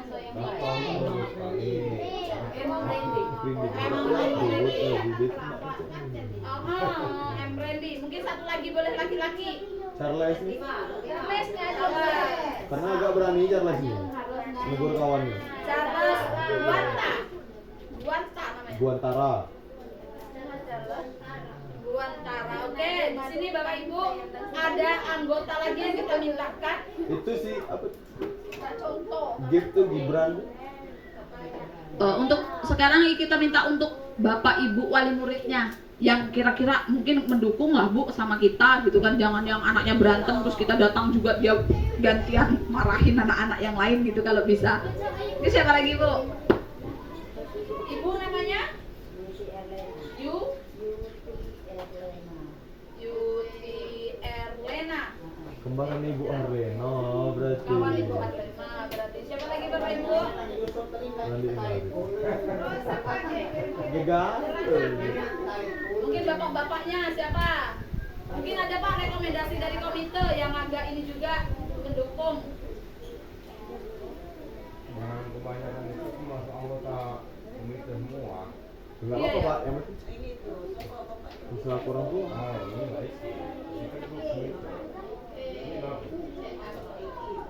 Niki Irawansa. Niki. Bakti. Niki. Ini bapak ini. Irawansa. Irawansyah. Oke. Bapak Abi Tinggal namanya tuh. Bapak Abi. guru bendara. Bapak Abi. Bapak April.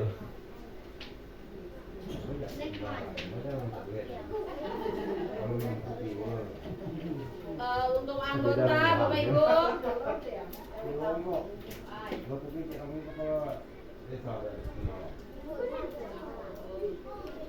Ketua nih Bapak Ibu, kita duluan pihak sekolah. Ketua, wakil ketua tadi nggak pernah.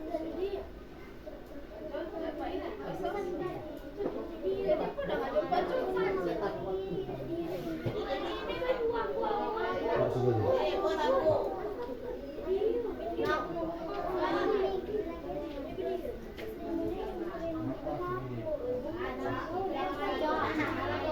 Sekretaris. Nah ini yang agak repot, sekretaris Pak Sus. PNS. Pak Sus. Iya, boleh tulis kata. Gurunya Bapak Ibu untuk anggota dari guru. Oh iya.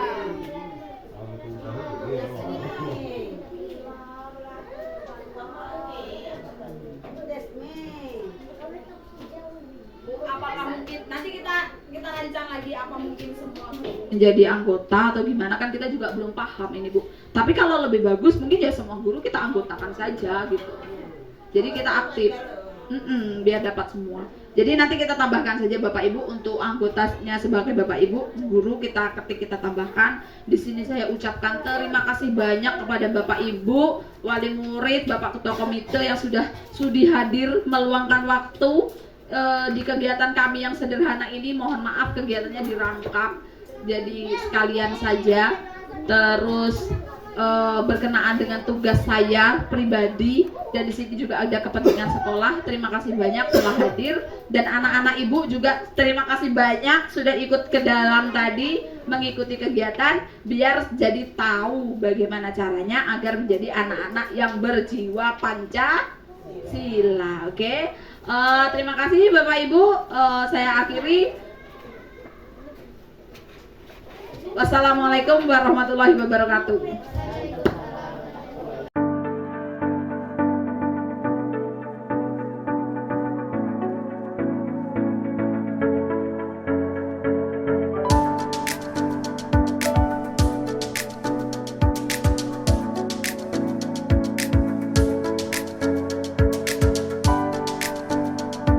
Tentang keyakinan kelas.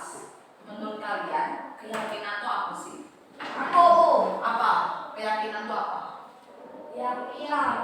Ya? Benar. Sesuatu hal yang kita yakini itu benar. Seperti kalian yakin berangkat sekolah hari ini. Yakin kan berangkat sekolah? Apa yang menjadi keyakinan di hati kalian hari ini berangkat sekolah? Apa yang kalian yakini kalian berangkat sekolah? Biar apa?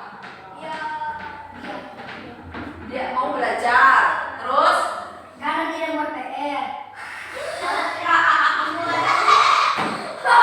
Apa lagi? Kalian yakin menghargai siapa? Menghargai guru.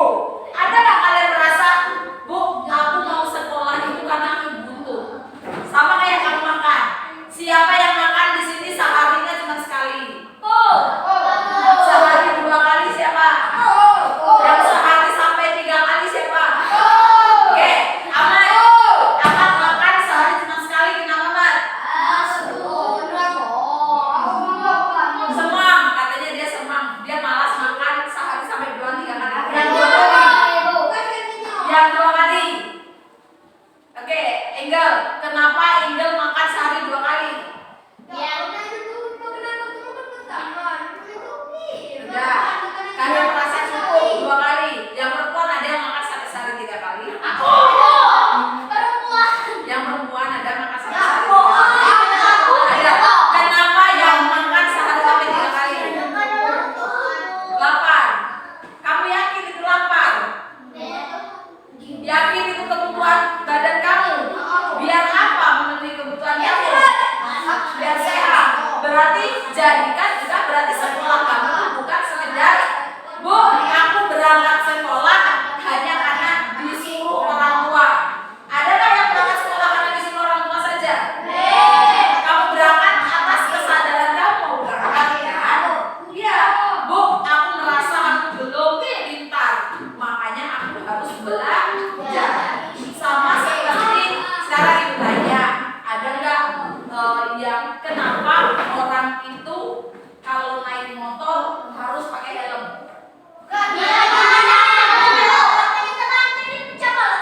Kalau terbanting dia nggak pecah kepala, berarti untuk mengapakan itu? Menjaga keselamatan. Ada nggak yang takut di razia polisi? Enggak, karena di tempat kita jarang ada razia. Tapi setidaknya kalian tahu bahwa berkendara menggunakan helm itu untuk menjaga kesehatan dan keselamatan, menjaga keselamatan.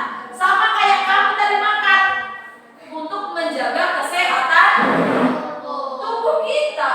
Sama kayak kita menjalankan ibadah itu untuk menjadi kebutuhan rohani kita.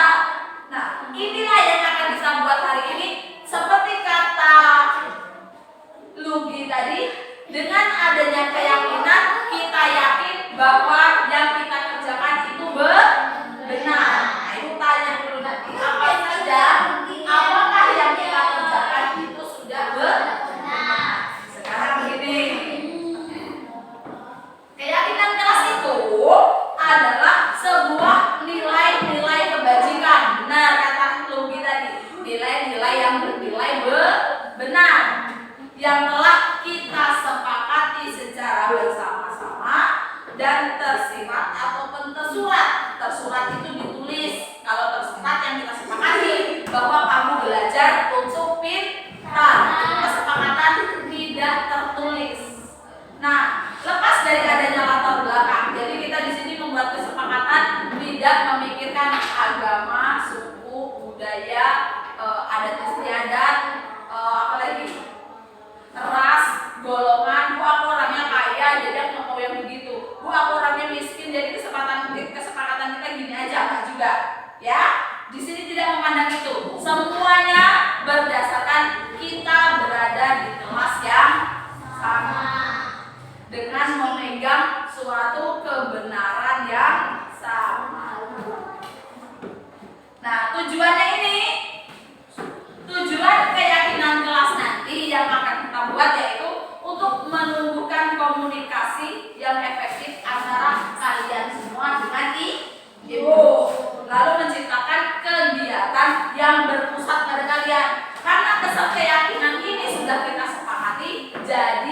Jangan ada lagi yang namanya terpaksa.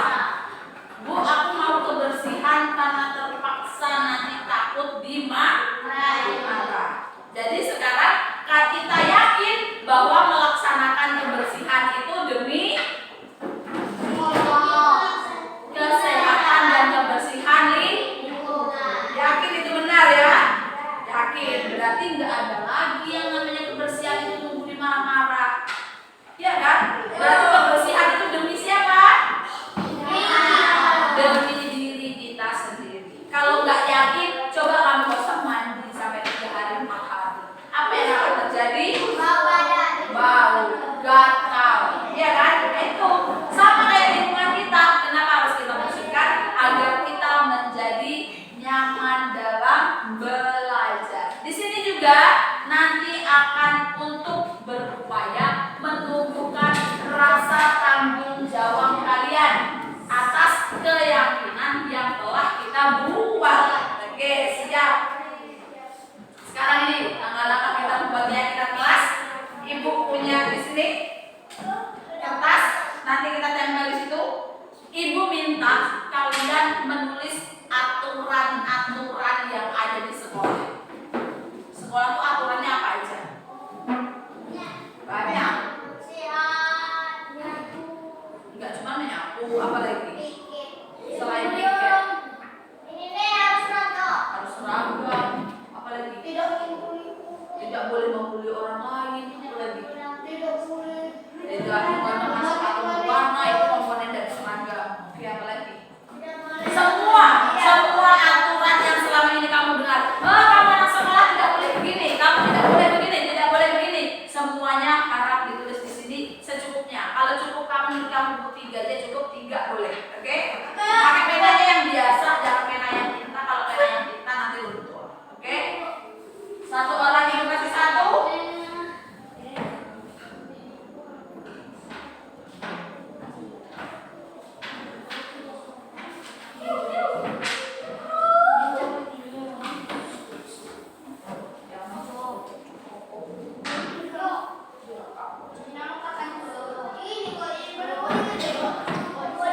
Ya, tuliskan berbagai macam aturan yang kamu tahu selama ini di sekolah. Ya, pakai pena biasa aja. Nanti untuk tempelkan, itu nanti tempel di kertas itu. Oke? Gak usah apa-apa, gak usah kasih nama. Ingat ada kertas yang nanti bagian kami bisa ditempel, jadi jangan nggak bisa kalau pakai untuk. Ya, ya, ya, ya.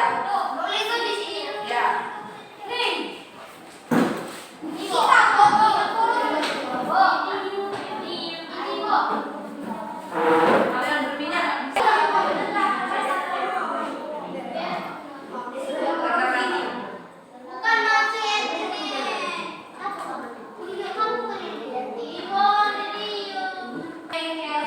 Itu pena ada.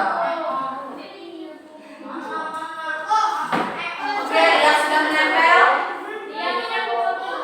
Iya. Boleh. Banyak di sekolah nih yang tidak boleh apa-apa. Tidak boleh begini, tidak boleh begitu. Banyak sekali. Nggak usah.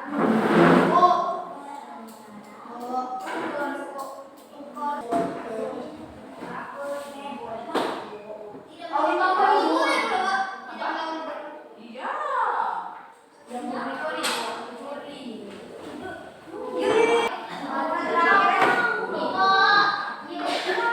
Nggak harus apa-apa. Yang penting kamu tempel aja.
membuli orang lain. Oke.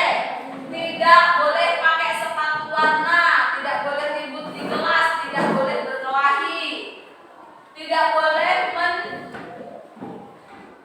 di tembok, tidak boleh berambut panjang. Kalau perempuan tidak rambutnya panjang. Boleh.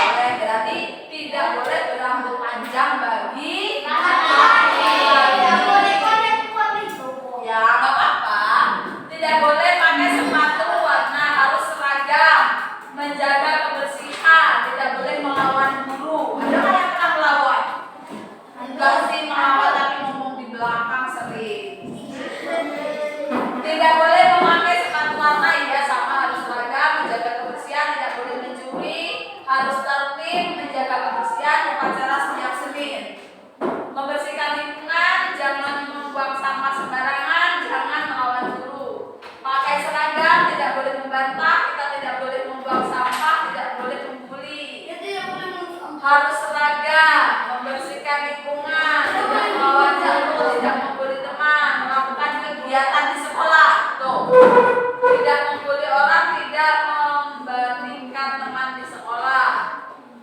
Dilarang buang sampah sembarangan, dilarang bersepatu warna, dilarang mencoret tembok, dilarang membuang sampah sembarangan, tidak boleh lepas sepatu, harus pakai seragam, tidak boleh mencoret-coret tembok, tidak boleh berkuku panjang, tidak boleh melawan guru, tidak boleh membuli, tidak boleh membuli, menjaga lingkungan, tidak boleh berambut panjang, tidak membuli, tidak buang sampah, membersihkan sampah, tidak boleh mempunyai kuku panjang, sama aja memakai seragam, dilarang merokok. Nih ada juga yang dilarang merokok, kan? Dilarang suara, tidak berbuang sampah, pakaian lengkap, membersihkan lingkungan, dilarang buang sampah sembarangan,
ngomong itu baik atau tidak? Baik. Baik. Ketika ibu ngomong, kalian juga ngomong di situ baik tidak? Tahu itu tidak baik?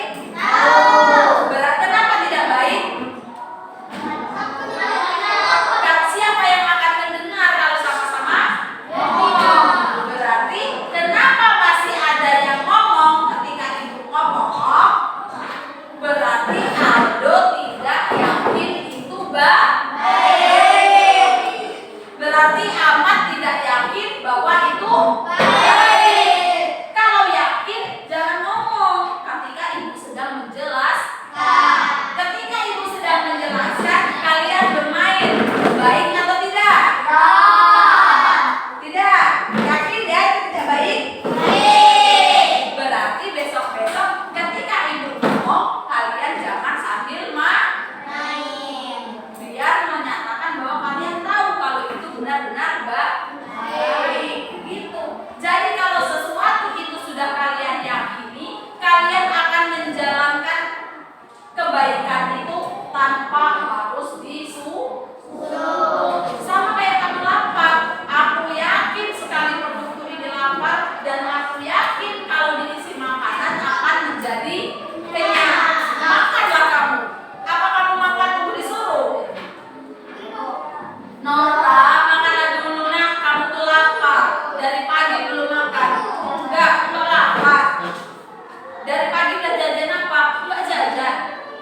Tapi kamu enggak lapar? Enggak. Padahal perutnya full.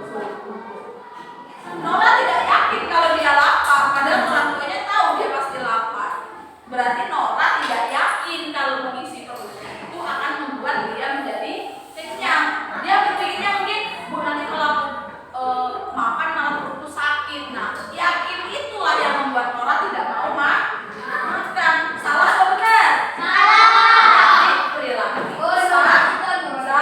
Sekarang ini anak-anak udah tahu semua aturan ini.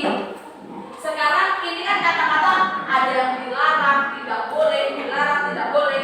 Itu kita ubah menjadi kalimat yang positif. Menjadi kata-kata dilarangnya kita tidak boleh lagi. Mengganti kata-kata jangan, kata-kata dilarang, kata-kata jangan, tidak boleh, itu kata-kata yang negatif. Sekarang kita ubah. Kita ubah menjadi kata-kata yang lebih positif. Kata-kata dilarang buang sampah sembarangan. Sekarang kalau diubah menjadi yang positif apa? Ya, tidak boleh itu negatif katanya. Dibuat menjadi lebih positif apa? Membuang sampah pada tempatnya. Dilarang berkelahi. Kata-kata positifnya apa yang bisa kita buat? Jangan pakai kata jangan lagi.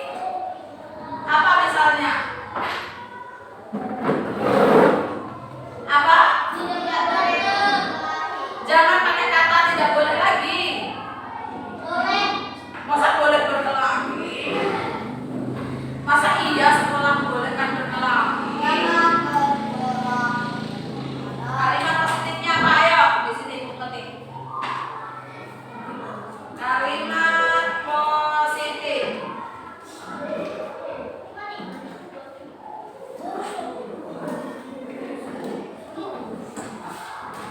Ayo, apa aja kalimat positif tadi? Contohnya nih, tuliskan tadi ya.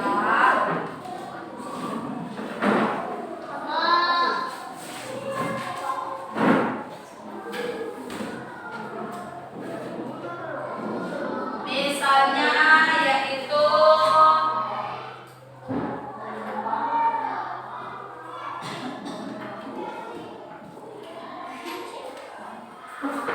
membuang sampah pada tempatnya. Kecilan tulisannya enggak? Kecilan. Iya. Oh iya.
membuang sampah harus pada tempatnya.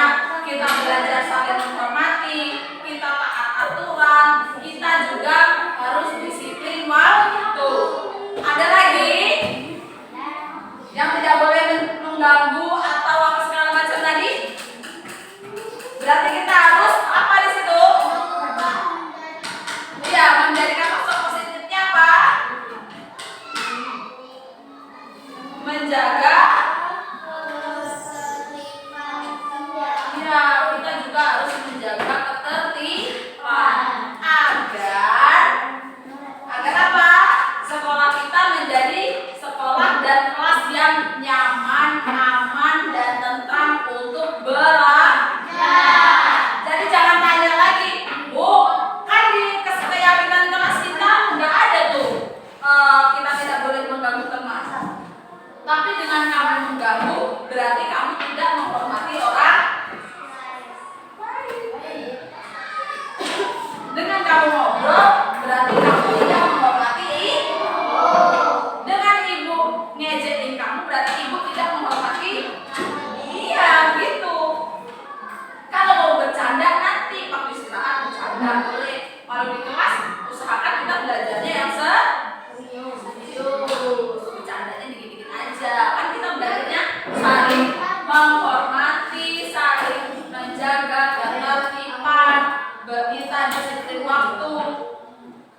Akan ada konsekuensinya kalau kita tidak disiplin waktu. Ya, seandainya telat masuk kelas 5 menit, berarti waktu istirahatnya dikurangi 5 menit. Tidak mengerjakan PR, berarti harus mengerjakan di luar sekolah, di luar kelas. Kalau udah selesai PR-nya baru masuk ke kelas, baru kita koreksi PR-nya.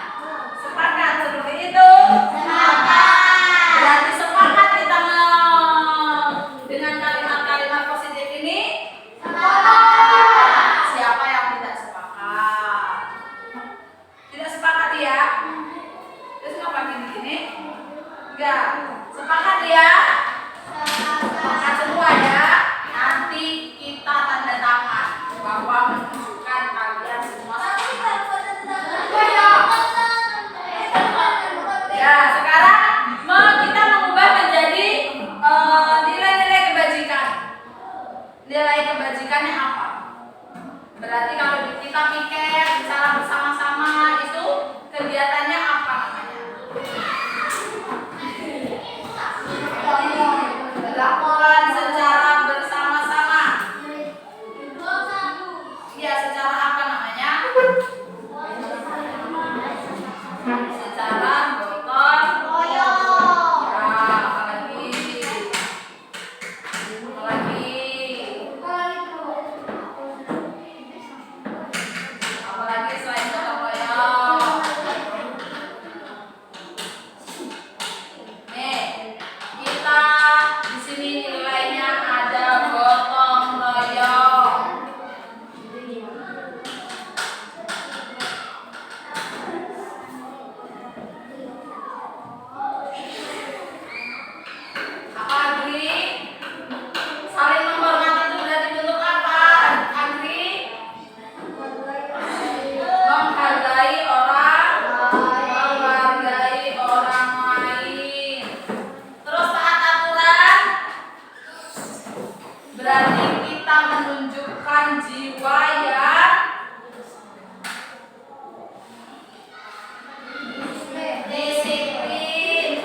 tidak membuli. Tidak ada yang namanya berkelahi, apalagi yang namanya sampai tawuran dengan banyak itu nggak boleh. Berarti di situ nilai menghargai orang lainnya tidak ada. Berarti seharusnya